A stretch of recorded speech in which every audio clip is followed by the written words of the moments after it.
What is going on, y'all? Welcome to the Thai Life channel. My name is Min Thai, and in this video, I want to share a little bit about myself to you. Throughout the year, I get a lot of people asking me questions like, when did I become a nail tech? Did I go to school for it? How did I start my business? How did I create the Thai Life channel? I want to share all of that with you. But before we do that, you know the routine.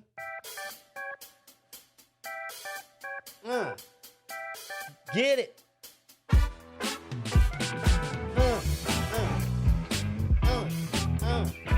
All right, now let's all calm down and not act too crazy here. But the number one question that I always get is, when did I started doing nails? And the answer is that I started right out of high school. Did I become a nail tech because I wanted to? No. I didn't even know what nail was. I didn't even know what the industry is all about. I was just a little kid finishing up high school.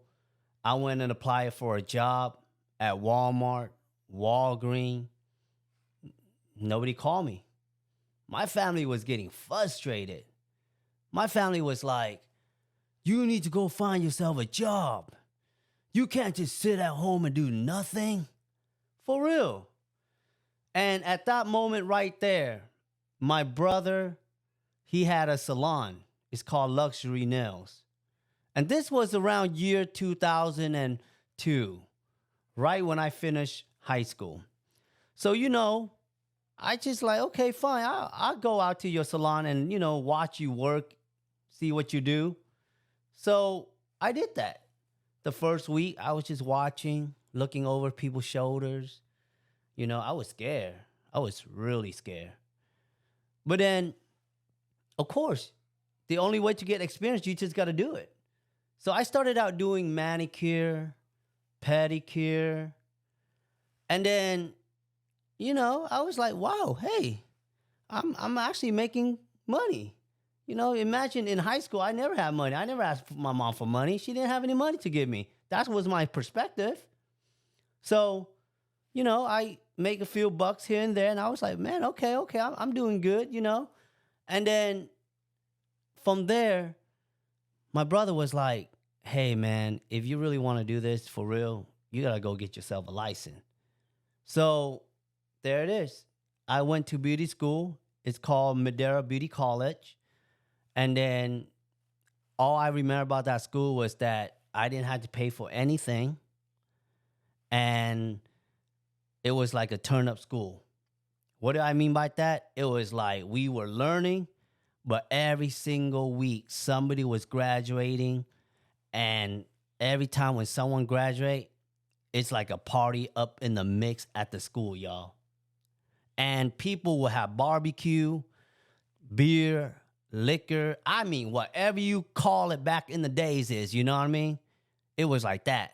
But the sad part is that when you ain't popular at the beauty school and you graduate, there ain't no party. So I'm just going to leave it out there. So I got my license. I ended up getting my cosmetologist license because when I started out, I believe all I needed was 600 more hours to get my cosmetology license on top of my manicuring license.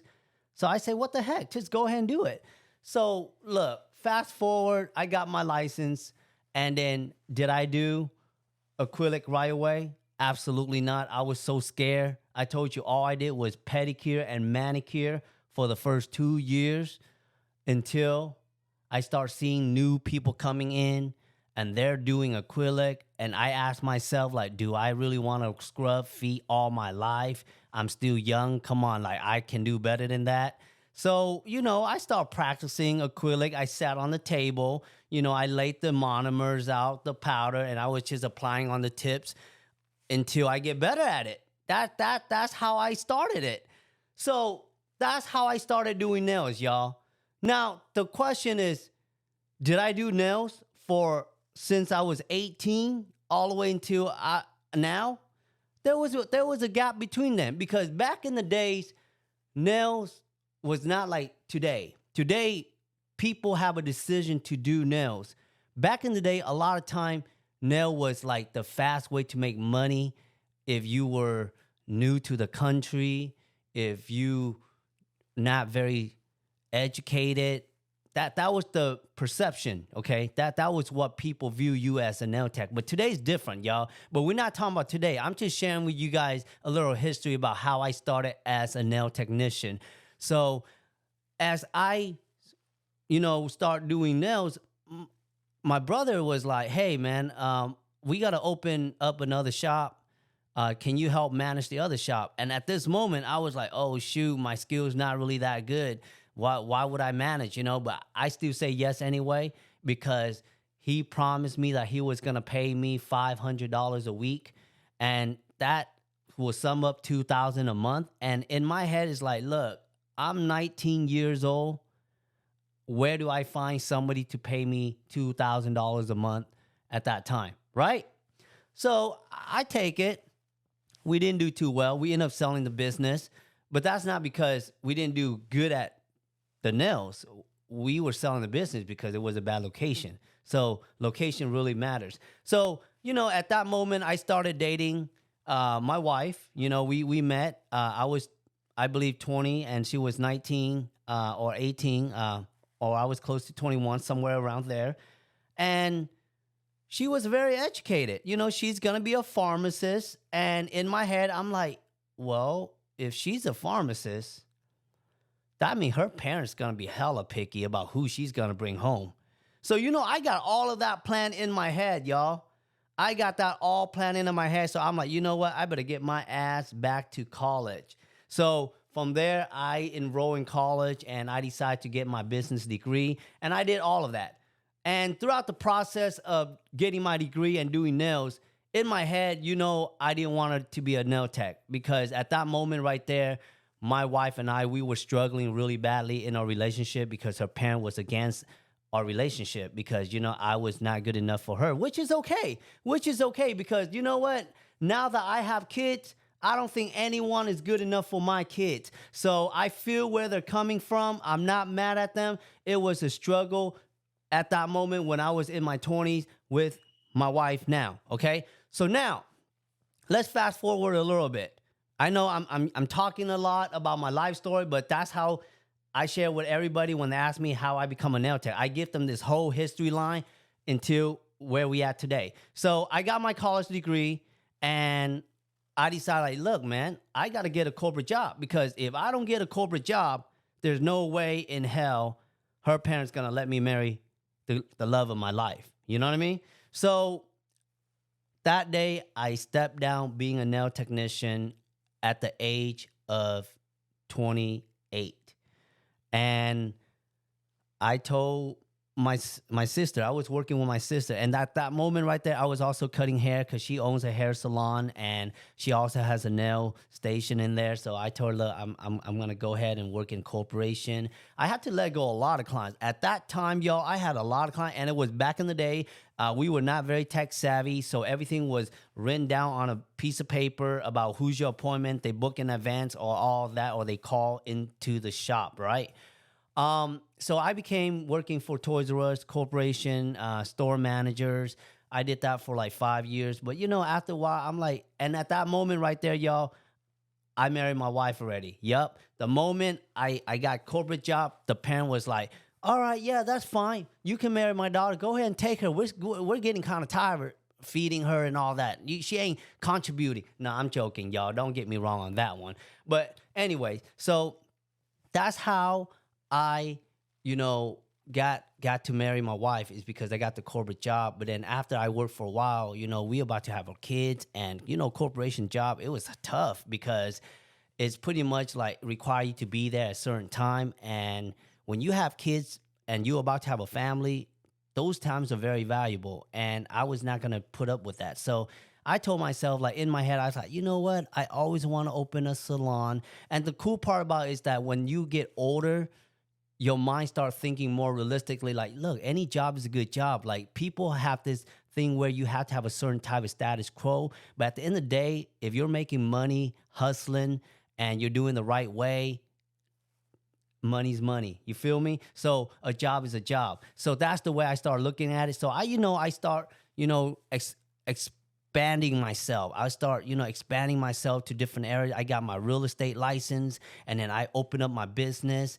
And then, of course, as I opened up my business, thing was going well, and then COVID happened. And then from there, but just one more thing about my history was that while I was dating my wife, I was really into making YouTube videos. And this is where the next question leads to, like, how did I get involved into making content? Yeah, around 2007, 8, and 9, I started making music YouTube videos. But that moment, YouTube was so new. There was no such thing as was like, make sure to subscribe to my channel. Or there was no such thing was like, make sure to hit the like button. I was just posting, and whoever's watching, they're watching. Whoever's commenting, they're commenting. That's how it was. But it was never a career. So at that moment, I got caught up doing corporation work. So, slowly I kind of drift away from making content. So now fast forward during COVID, I was like, you know what? I was telling my wife, it's like, owning a salon is so stressful. It's because like there's so much responsibility, especially if you live in California. A lot of law goes against employers, So after COVID, I spent so much time with my kids, and I was like, man, this is freaking awesome. Like, I cannot believe how fast they have grown. I don't know where that time has gone, all the time when I'm trying to focus on my goal. So after that, I told my wife, like, you know what?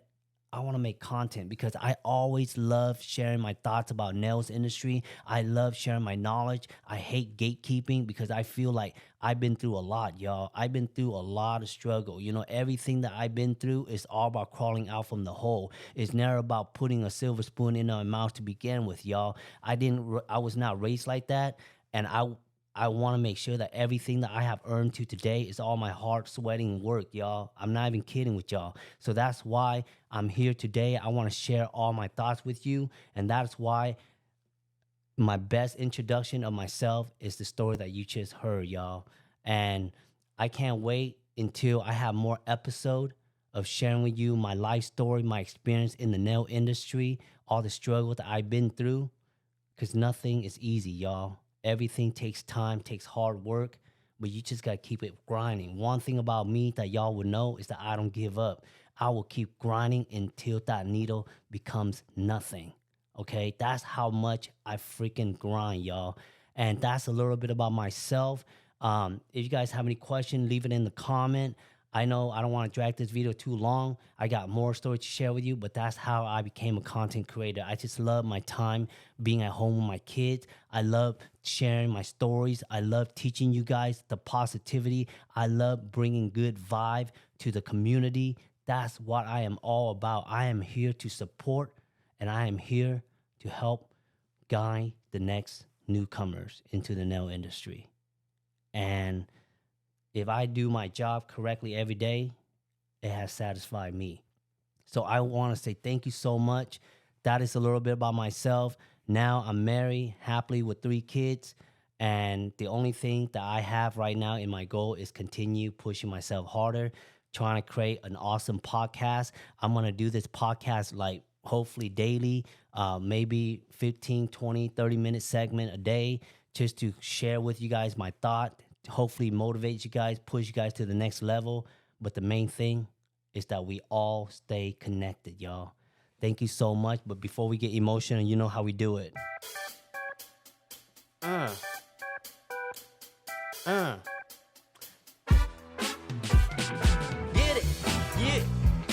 it. Yeah. Thank you so much, y'all, for watching. I appreciate y'all so much for joining in. Thank you.